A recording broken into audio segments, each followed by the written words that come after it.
이제 성탄절이 가까워오고 있습니다. 그죠? 12월도 벌써 15일이 된 것 같아요. 이제 앞으로 15일밖에 2019년도가 남지 않았는데 다시 한번 2019년을 바라보면서 우리 표어를 생각해 보게 됐어요. 사랑이 넘치는 행복한 교회가 되도록 살아보자라고 생각하고 달려왔는데 여러분의 삶은 어떠십니까? 과연 행복하신지요? 나는 행복하다라고 말할 수 있는지요? 사랑이 넘치는 사람이 되셨는지요?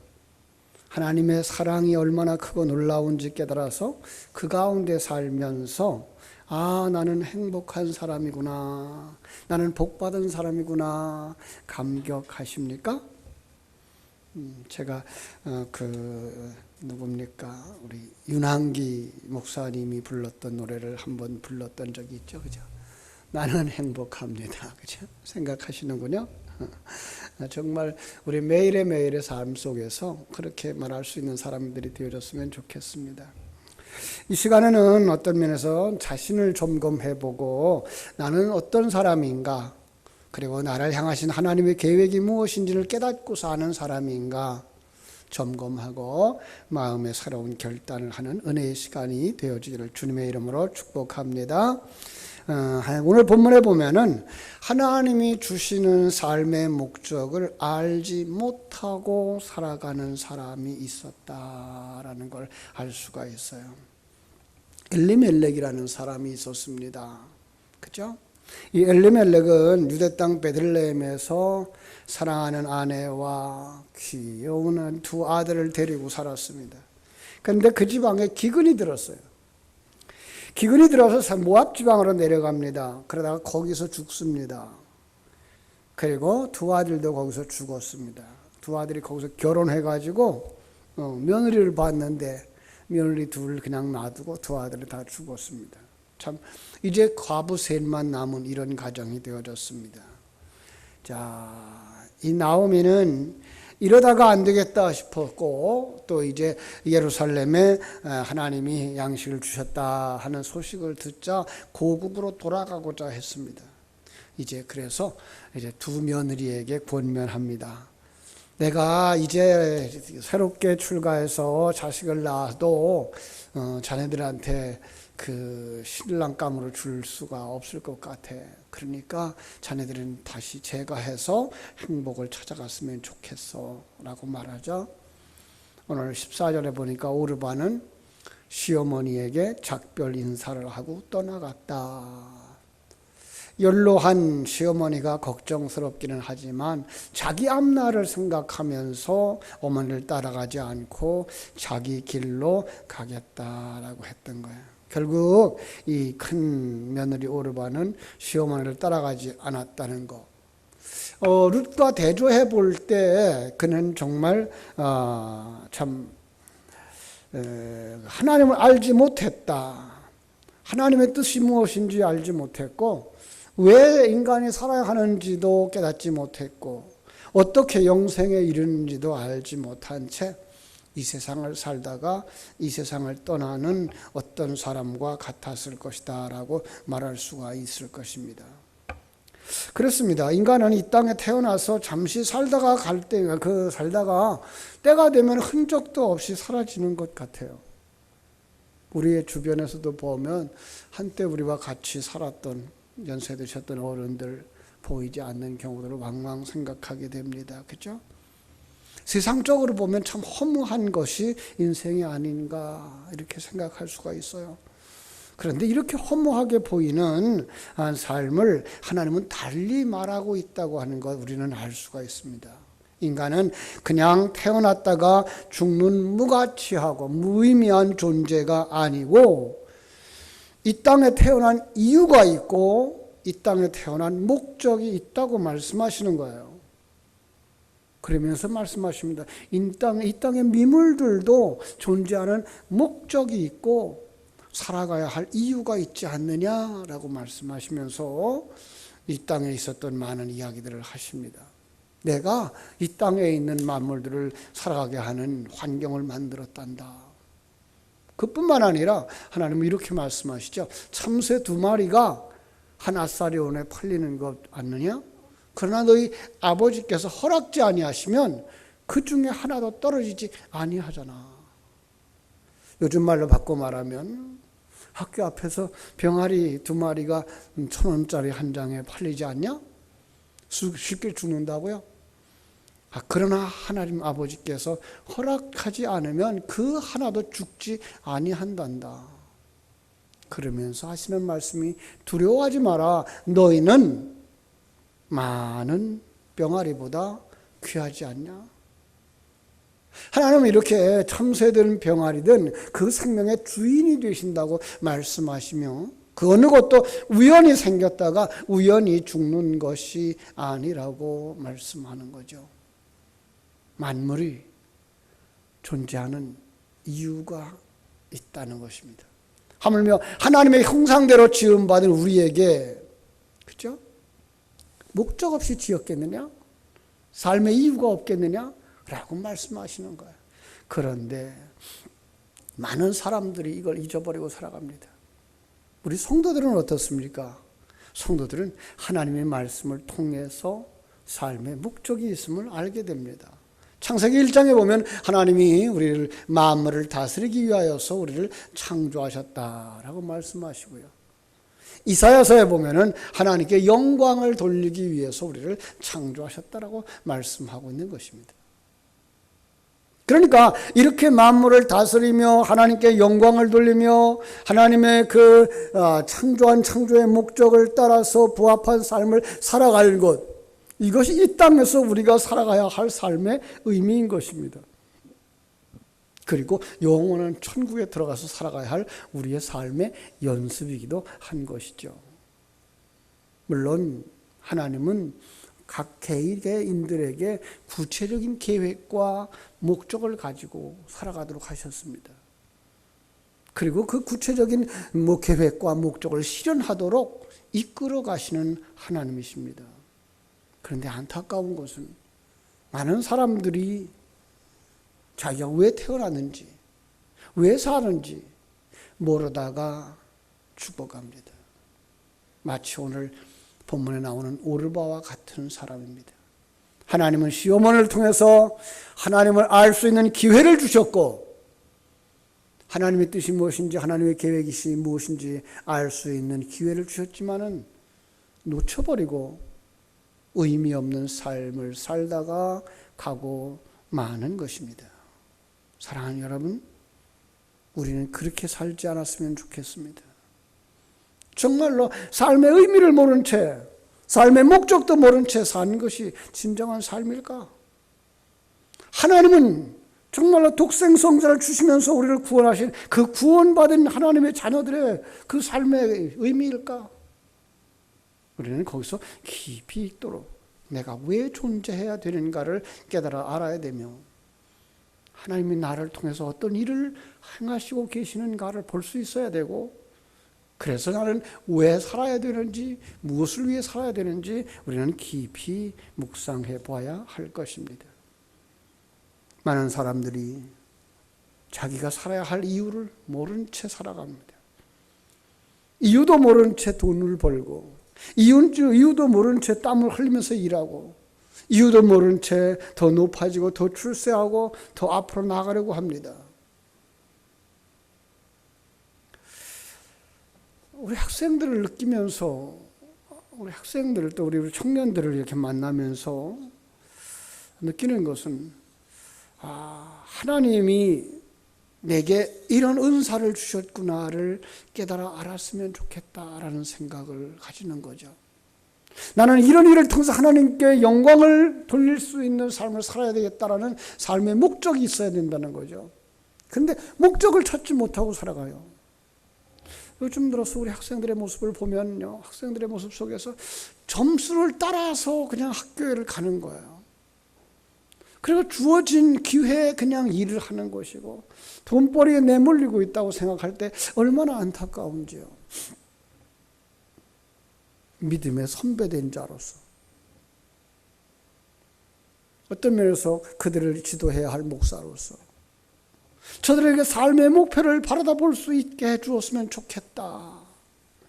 교회가 부모님이, 그리고 학교가 저들에게 돈벌이여서 삶에 연명해 나가도록 만드는 존재가 아니라 하나님이 당신에게 주신 귀한 은사들을 발견하고 재능들을 발견하고 그 일을 하면서 기쁨이 있고 그 일을 하면서 아름다운 열매가 맺혀지는 하나님의 자녀로서의 삶, 하나님 주신 은사를 개발하는 삶, 살아갈 수 있도록 이끌어가는 교회가 되어졌으면 좋겠다라는 생각을 가지게 됩니다. 이 마리아 젠센이라고 하는 사람이 쓴 책이 하나 있어요. 당신의 삶이 만족스럽지 못한 이유 7가지. 여러분, 그 사람은요, 그 책 속에서 뭐라고 말하는가 하면 인간이 의미를 찾지 못하고 만족감을 느끼지 못하고 살아가더라라고 얘기하고 있어요.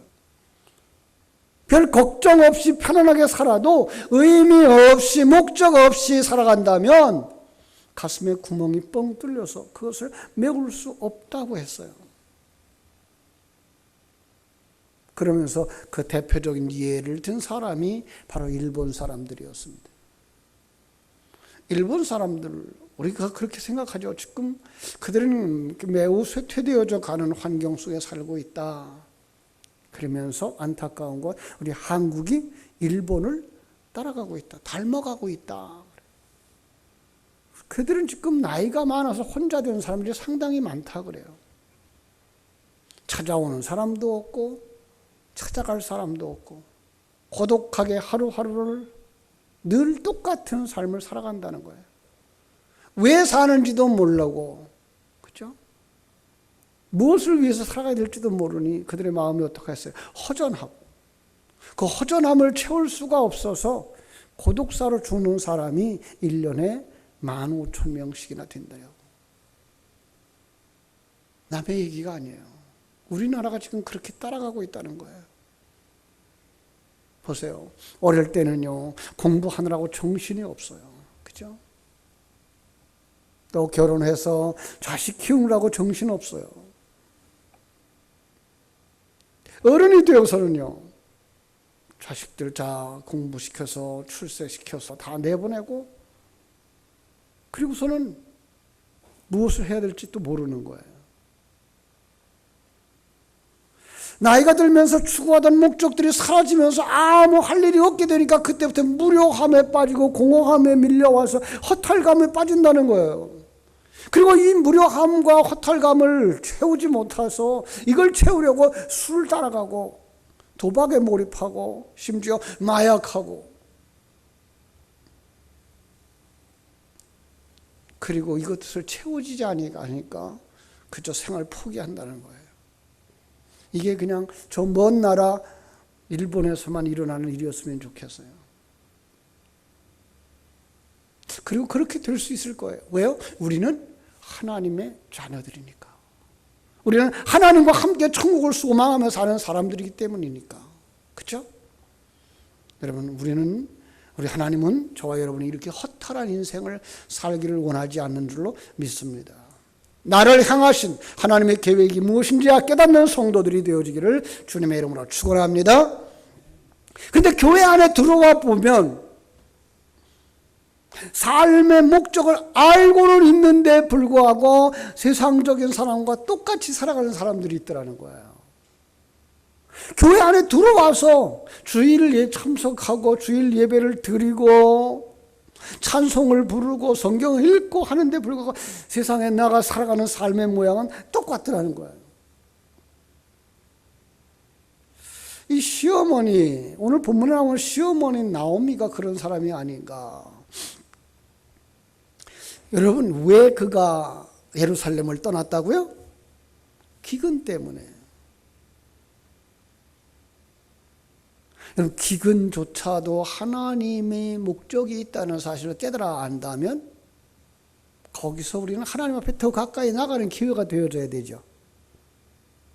환난조차도 우리가 하나님 앞에 더 가까이 나가는 기회가 되어져야 돼요. 질병조차도 하나님 앞에 가까이 나가는 기회가 되어져야 돼요. 그런데 그걸 피해가기만 하려고 하는, 세상 사람들하고 똑같이 생각하는. 그죠? 그래서 기근을 피해서 이방 땅에 이주했어요.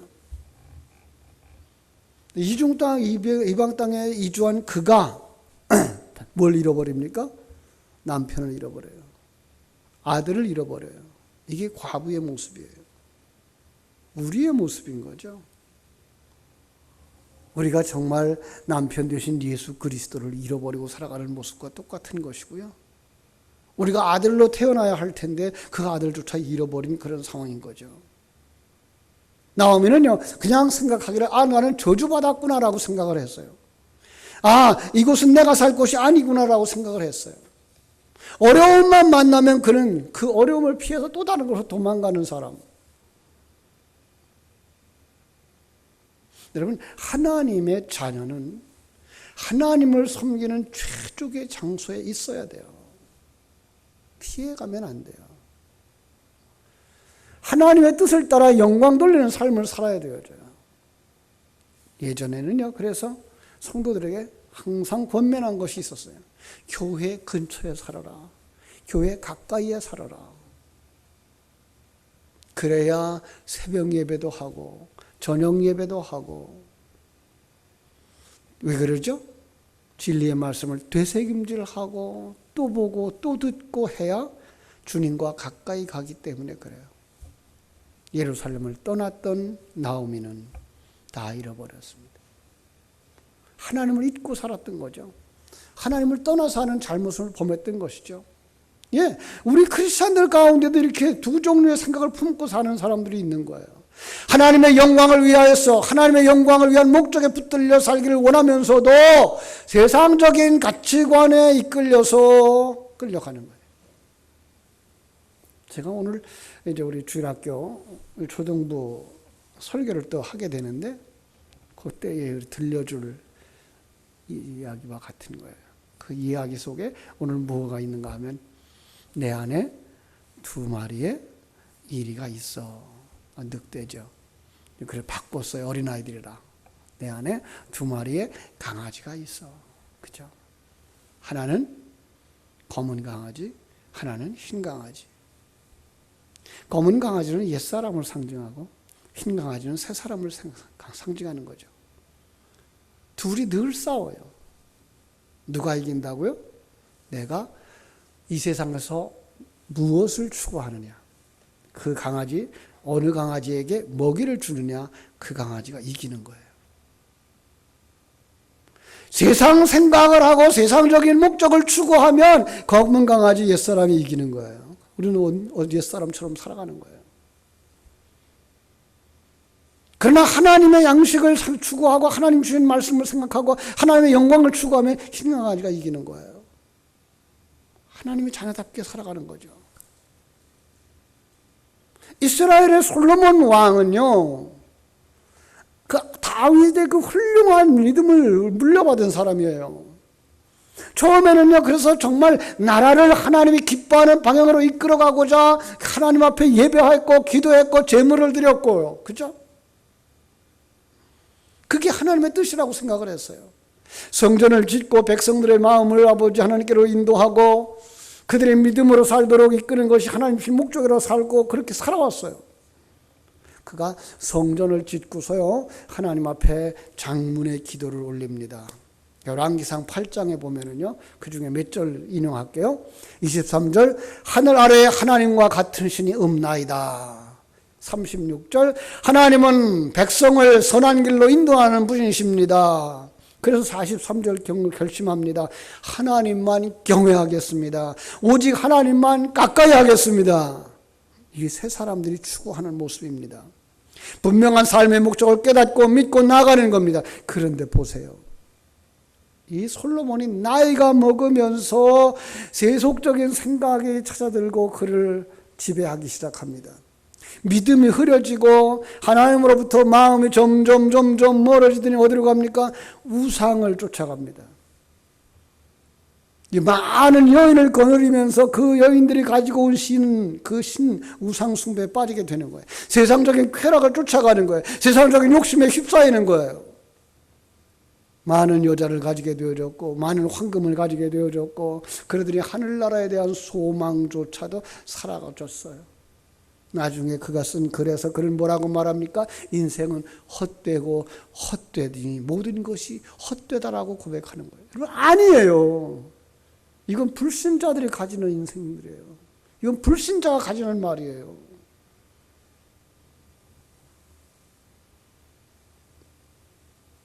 여러분, 우리가 이런 마음을 가지고 살아간다면 여러분의 생애의 마지막에 이렇게 말하고 돌아가실지도 모른단 말이에요. 전에 제가 만났던 목사님들을 통해서 들었던 시골교회 어떤 장로님들이 교회를 그렇게 충성스럽게 받들어 섬기더니 돌아가실 때 하나님 없나 봐 하고 돌아가셨다는 거예요. 왜요? 세상적인 어떤 것들을 추구하느라고 하나님 앞에 나왔고 주의를 열심히 했다는 거예요. 그런데 그가 마지막에는요, 자기의 소원하는 것을 얻지 못했다고 해서 하나님의 존재조차 부인하는 사람이 되어졌다는 거죠. 여러분, 우리 이렇게 어리석은 자가 한 사람도 아니기를 주님 이름으로 축원합니다. 사랑하는 여러분, 우리는 크리스찬입니다. 하지만 주님 안에 있으면서도 주님 밖에 있는 사람들처럼 나를 향한 하나님의 계획과 목적을 모르고 살아가는 사람들이 있어요. 주님을 따르면서도 오직 자기 꿈만 이루게 해달라고 간구하는 욕심으로 가득 찬 사람 아닙니다. 오늘 기도 속에서 하나님께 이렇게 물어야 합니다. 하나님, 저를 향한 하나님의 목적이 무엇입니까? 저를 향한 하나님의 계획은 무엇입니까? 이제 남은 시간을 어떻게 살면 좋겠습니까? 가르쳐 주세요. 인도해 주세요. 그리고 하나님의 가르침을 따라서 믿음의 길을, 승리의 길을 살아가는 여러분들 되시기를 주님의 이름으로 축원합니다. 특별히 어떤 중요한 일을 결정할 때에 하나님이라면 어떻게 했을까? 내 뜻을 내려놓고 이렇게 물어야 됩니다. 이럴 때 하나님의 목적과 계획을 따라 살게 되는 줄로 믿습니다. 하나님, 우리가 이렇게 살기를 원하십니다. 하나님의 목적을 발견하고 그 뜻을 쫓아서 살려고 하는 여러분들에게 하나님께서 감당할 수 있는 힘 주실 줄로 믿습니다. 그래서 우리는 여기서 하나님 주신 삶의 목적을 알고 목적을 따라 살아가는 사람을 찾아볼 수가 있습니다. 누가 나오죠? 어여쁜 여인 룻이 등장을 합니다. 나오미의 둘째 며느리입니다. 시어머니가 며느리들에게 붙잡아 놓고 이야기를 합니다. 이제 내가 너희들에게 남편을 만들어 줄 수가 없으니까 너희들은 가서 다시 제가해서 행복하게 살거라 라고 말하자, 둘째 며느리 룻은 어머니의 처지를 생각하고 자기의 처지를 생각했습니다. 그리고 16절 이하에서 이렇게 말합니다. 내게 어머니를 떠나 어머니를 따르지 말고 돌아가라 강권하지 마옵소서. 어머니께서 가시는 곳에 나도 가고 어머니께서 머무는 곳에 나도 머물겠나이다. 어머니의 백성이 나의 백성이 되고 어머니의 하나님이 나의 하나님이 되시리니 어머니의 죽는 곳에서 나도 죽어 거기 묻힐 것입니다. 시어머니와 하나 되겠다고 하는 며느리, 이것이 신앙입니다. 본문에서는 시어머니와 하나 되겠다고 하는 룻으로 그려지지 마시지만은 한 걸음 더 나아가서 우리가 바르다 보면 하나님과 나, 주님과 내가 하나 되어지는 그런 그림이어야 하는 것입니다. 하나님과 내가 하나 되어져서 하나님이 원하시는 그 길을 가겠습니다 고백할 수 있었던 겁니다. 물론 룻은 우상 숭배를 하던 지역에서 살았던 사람입니다. 그럼 어떻게 해야 됩니까? 우상 숭배하던 것 다 버려야 됩니다. 이 말은 내가 중심이 되어져서 어떤 힘이라도 내 행복을 위해서 쌓겠다고 하는 그 생각에서부터 내려놓고 하나님 중심의 삶을 살겠습니다. 하나님의 인도하심 따라 살겠습니다라고 따라가는 믿음의 사람이 되어진 것입니다. 마치 아브라함처럼 갈대아 우르에서 우상 숭배하고 우상 만들어 팔던 인생이 하나님의 부르심을 받고 본토 친척 아비집을 떠나서 하나님이 인도하는 땅을 쫓아 하나님과 함께 동행하며 갔던 모습, 바로 여기 룻에게서 우리는 찾아볼 수가 있는 것입니다. 그래서 시어머니를 따라 나선 겁니다. 그런데 놀라운 사실은 룻이 시어머니를 따라서 이스라엘로 돌아가면서 믿음 생활을 하기로 작정을 했는데 그때부터 하나님의 계획 속에 들어가게 되는 겁니다. 그를 부르신 하나님의 부르심의 목적을 그는 알게 되어졌습니다. 그는 의롭고 진실하며 부자인 보아스를 만나 결혼을 합니다. 경제적인 어려움을 끝이 났습니다. 그리고 아기를 낳아서 시어머니 품에 안겼습니다. 나오미도 룻도 세상 말로 팔자 피었습니다. 기구한 운명인 두 여인이 기쁨과 행복으로 충만되어졌습니다. 누구 만나니까? 성경 속에서는 이제 보아스를 만난 걸로 되어져 있습니다. 여러분, 우리는 누구를 만나야 됩니까? 신랑 되신 예수 그리스도를 만나야 됩니다. 그리고 룻 기사를 여러분 묵상해 보시기 바랍니다. 신랑 되신 예수 그리스도가 어떤 모습으로 그려져 있는지 바로 보아스의 모습입니다. 우리의 궁핍한 생활의 필요를 채워주는, 우리를 아들로 태어나게 해주는, 그리고 우리의 어려움들의 문제들을 하나하나 다 해결해주는 바로 그분으로 등장합니다. 사랑하는 여러분 지금 이 땅에서 어려움들을 만나고 있습니까? 문제 앞에 섰습니까? 우리 주님께서 여러분의 문제들을 해결해 주시기를 주님의 이름으로 축원합니다. 정말 여기 했던 기쁨과 행복에 충만했던 두 여인처럼 여러분들의 삶이 행복으로 그리고 기쁨으로 평안으로 채워지기를 주님의 이름으로 축원합니다. 룻은 뒤늦게 하나님을 믿었지만은 하나님의 계획을 따라서 하나님 앞에 쓰임받는 자가 되었던 겁니다. 무명의 여인 룻, 슬픔이 가득했던 룻, 삶의 짐이 버거웠던 룻은 하나님이 기쁘시게 하셨고 행복하게 하셨으며 하나님의 목적을 이루는 데 사용되어진 줄로 믿습니다. 하나님은 여러분을 그렇게 들어 쓰시기를 원합니다. 그리고 그렇게 들어 써 주실 줄로 믿습니다. 스위스의 사상가 칼 힐트라고 하는 사람은요, 인간 생애 최고의 날은 자기 인생의 사명을 깨닫는 날이다 라고 했습니다. 아, 하나님이 이것을 위해 내 인생을 태어나게 하셨구나. 이것 때문에 나를 여기 있게 하셨구나. 이것 때문에 내가 존재하는구나. 바로 이 목적, 이 계획, 이 사명을 발견하는 것이 인생 최고의 일이며 이 사명을 발견하고 행하는 것이 최고의 삶이 되는 줄로 믿습니다. 사도 바울은 사명이 얼마나 존귀하게 여겼는지 예루살렘으로 돌아가면 위험이 있다고 하는 장로들에게 말렸지만은 그는 사도행전 20장 24절에서 이렇게 말합니다. 나의 달려갈 길과 주 예수께 받은 사명 곧 하나님의 은혜의 복음을 증언하는 일을 마치려 하면은 나의 생명조차 조금 더 귀한 것으로 여기지 아니하였노라. 자기 사명이 무엇인지 아는 사람은 그 사명을 감당하기 위하여 앞에 있는 어려움쯤은 어려움으로 여기지 아니하고 심지어 생명을 바치는 일까지도 헌신하는 줄로 믿습니다. 하나님의 뜻을 이루고 자신을 향한 목적을 이루어 드리기 위해서 바울 사도는 자신의 목숨조차 아끼지 않았다고 하는 참으로 아름다운 신앙입니다. 귀한 사명자입니다. 바울이 이 사명에 붙들려 살았을 때 그는 자신을 향해 이루고자 하시는 하나님의 계획과 삶의 목적을 다 이루어드렸고 자신의 삶을 찬란하게 빛나게 했던 줄로 믿습니다. 사명을 쫓아 사는 것이 나를 향한 하나님의 계획과 목적을 이루어드리는 것입니다. 그러니까 사명을 따라 사는 삶이야말로 가장 가치 있는 삶입니다. 주의 종들이 요즘에는 그렇게 얘기를 합니다. 연말이 되면 마음이 상당히 무겁습니다. 지난 한 해를 돌이켜보면서 숫자적으로 성장하지 못한 교회들을 바라보고 마음이 무겁습니다.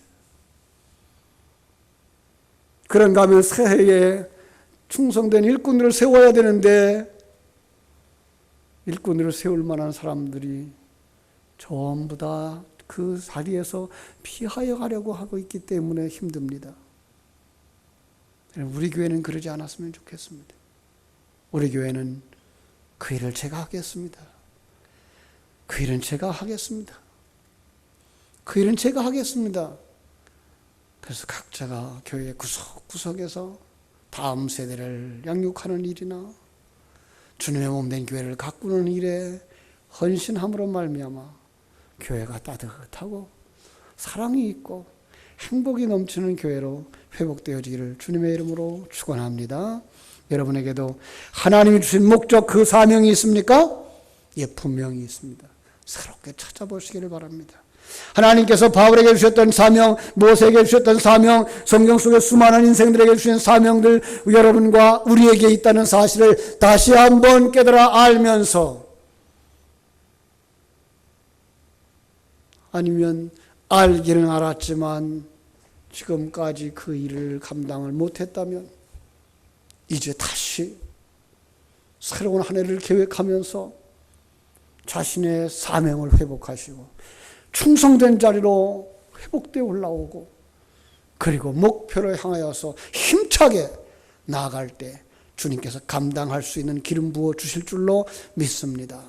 하나님은 우리의 삶의 첫 목적, 사명에 붙들려 살기를 원하십니다. 변치 않는 목적, 이 세상을 떠날 날까지 정말로 나는 나의 사명을 위하여 달려왔노라고 고백할 수 있는 여러분, 하나님이 잘했어, 잘했어 칭찬하시고 충성했다고 여러분들의 삶을 축복하는 그런 삶을 살아가게 되기를 주님의 이름으로 축원합니다.